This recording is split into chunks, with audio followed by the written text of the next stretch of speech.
We begin with breaking news. Thanks for joining us for DC News Now at 4. I'm Mark Hall, and Lisa Gale has the day off. We're tracking two developing stories. Any moment now, President Donald Trump expected to sign an executive order to eliminate the Department of Education. And a year after the collapse of Baltimore's Key Bridge, the National Transportation Safety Board is providing us updates on the investigation into that tragic night. The NTSB set to give an update any moment now on the investigation into the collapse of Baltimore's Key Bridge. And next week will mark a year since a cargo ship slammed into the bridge, causing it to crumble and killing 6 construction workers. Early on, investigators said an electrical blackout caused the ship to lose control. We're now again awaiting an update on the full investigation. In the meantime, let's talk about the fate of the Education Department. If the executive order goes into effect, the department can shut down. The agency helps to fund billions of dollars in federal aid. It also helps to regulate services for students ranging from those with disabilities to low-income and homeless children. The Trump administration has already cut the department's staff in half. DC News Now's Marielle Carbone is live outside of the Department of Education. Marielle, can the president eliminate the DOE with just a stroke of a pen, or is Congress the ultimate decider here?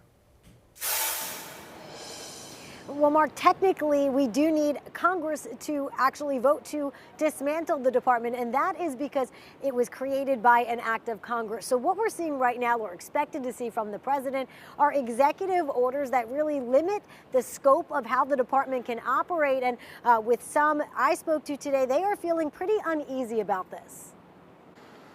It's horrible. For special education teacher Taylor Burks, the idea of cutting the Department of Education is concerning. We think it's crazy. The department in part helps cover the cost of programs for students with disabilities. Services Burks fears will disappear if the DOE is closed. Speech therapy and all that, that's going to cost the parents money, which a lot of the kids in my district, parents can't pay for this stuff. Thursday, President Donald Trump moving forward with plans to dismantle the department through executive order. This president is finally taking much needed action to return education to where it belongs. According to Press Secretary Caroline Leavitt, poor test scores and the cost of operating the department are to blame. Our children's test scores are incredibly concerning. The DOE does not direct curriculum. That's always been a state responsibility. The department currently oversees federal student loans, grants for Title I programs, and enforcing civil rights. Critical functions of the department, such as that, will remain. But again, we're greatly reducing the scale and the size of this department. The Department of Education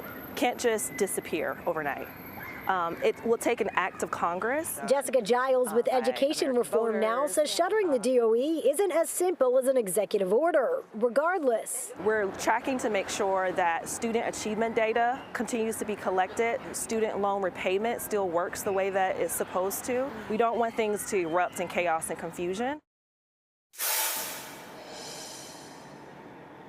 And we know that the Trump administration has already cut the staffing here at the Department of Education in half. Unclear how much smaller it could get with this executive order. Mark, this is all likely to be challenged in court.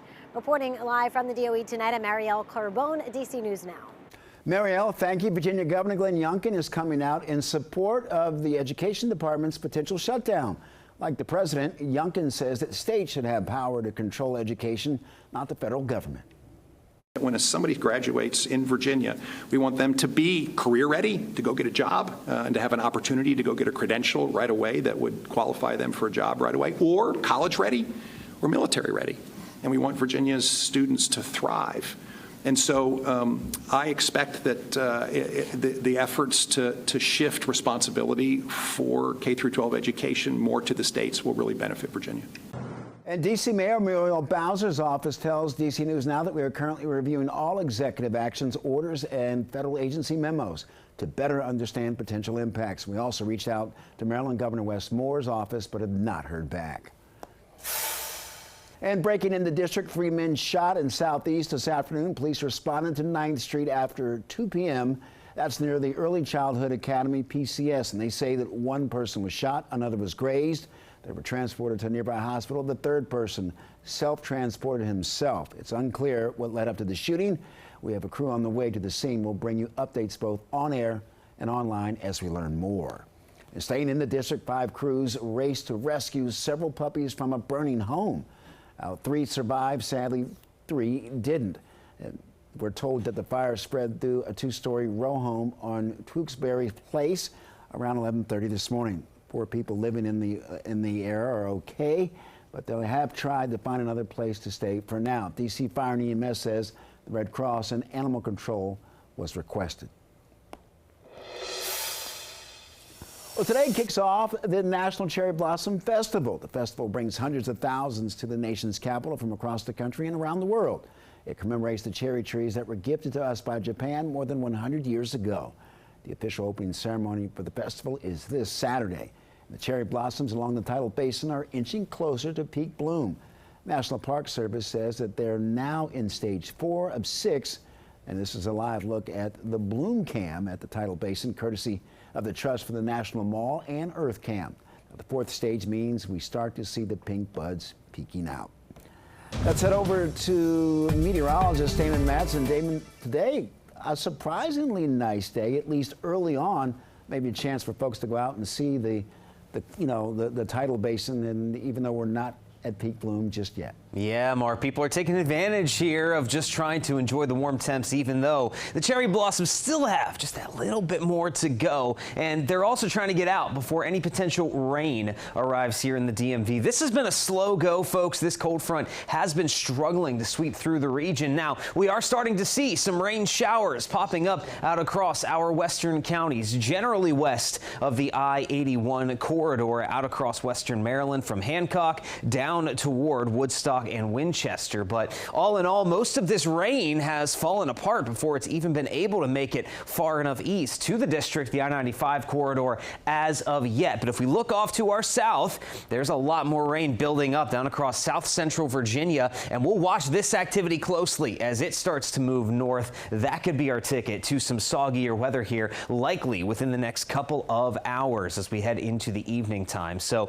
yes, rain showers are out there for now, generally across our western counties, but as we head later into the evening time, right around sunset, that will likely be our best chance for soggy weather. 6, 7, 8 o'clock. You may need that umbrella in parts of the DMV, but the rain is going to get out of here pretty quickly. By 11 o'clock tonight, we're pretty much drying out already. So we have this brief burst of wet weather that we are tracking, but then later tonight, it's going to be more about the wind. How blustery is it about to get behind this rainfall and the cold front that is sweeping through? We'll have a full look at your forecast coming up here in just a bit. Damon, thank you. Nearly 2 months after the deadly mid-air collision outside of DCA, Federal Aviation Administration says that it's installing new runway safety devices at dozens of U.S. airports. The system, called the Runway Incursion Device, is described as an aid for air traffic controllers. It apparently alerts them when a runway is occupied. The system is already operational at 4 airports, with another 70 airports by 2026. We're working to learn whether these plans include airports in our area. Meantime, Transportation Secretary Sean Duffy says within the next few days, he'll announce a plan to overhaul the nation's aging traffic system. In Virginia, the state board that oversees Virginia's community colleges is making several changes to comply with President Trump's executive order targeting DEI in schools. The board eliminated an effort to increase the diversity of full-time faculty and staff by 5% by 2030. They also eliminated a goal that would have to increase the percentage of Black, Hispanic, and Indigenous students admitted to 66% by 2030.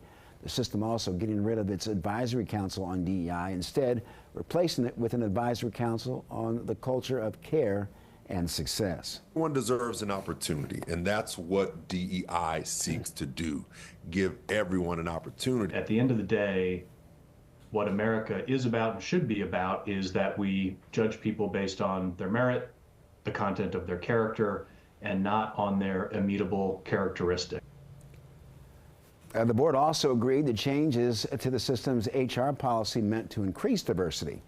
Well, if you live in Arlington, Fairfax, or D.C., you may notice a slight change in the taste or smell of your water. Well, starting next week, water pipes in those areas are getting an annual cleaning, and the process starts Monday and wraps up in early May. Officials say that the tap water is safe to drink, even if it smells or looks a little funny. In our schools, a new program that helps students shoot for the stars, literally. Monumental Sports and Entertainment is partnering with DCPS to bring free basketballs and T-shirts to every pre-K and elementary school student in the district. DC News Now's Randy Bass joins us from a basketball court in Northwest DC with the story. Hey, Randy.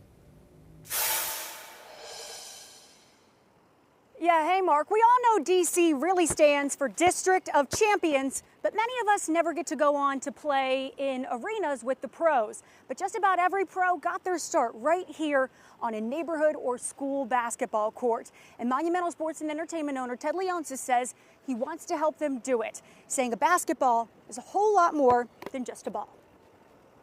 We're going to give away 30,000 basketballs to all of the students of Washington, D.C. It's emblematic. 30,000 basketballs. All part of the District Dribble Initiative, tipping off with a big celebration today at the Brown Education Campus. With the help of a few pro ballers from the Wizards, Mystics, and the Capital City Go-Go. They are so tall. 300 elementary school students got their new red, white, and blue gear today, including third grader Rosemary. Having access to sport is important, and in DC, we are lucky to have leaders who believe in supporting athletics for kids and grown-ups too. DC Mayor Muriel Bowser talking about the power of play. You're learning to play fair. You're learning to compete. You're learning to get up when you fall down. You're learning how to win. You're even learning how to accept when you don't win and try harder the next time. And Leonsis hopes the new balls help to inspire the next generation of DC greats. Both your mental and physical health, all is represented by a ball. A ball can change your life. Now that is one school down, 79 more schools across the district to go, and Monumental Sports and Entertainment says those students, all 30,000 of them, can expect to get their balls by spring break. Now let's do a quick check-in on some of my ball skills. I was never really any good at it, but let's see if I can make my dad proud today. Oh, not at 4, but maybe at 5. We'll see you then. Randy keeps shooting. Well, coming up after the break, Georgetown researcher detained, why ICE agents have him in custody, and how the university is responding. It's 4:12. You're watching DC News Now, covering the news we live all across the DMV. We'll be right back with more news and weather after the break.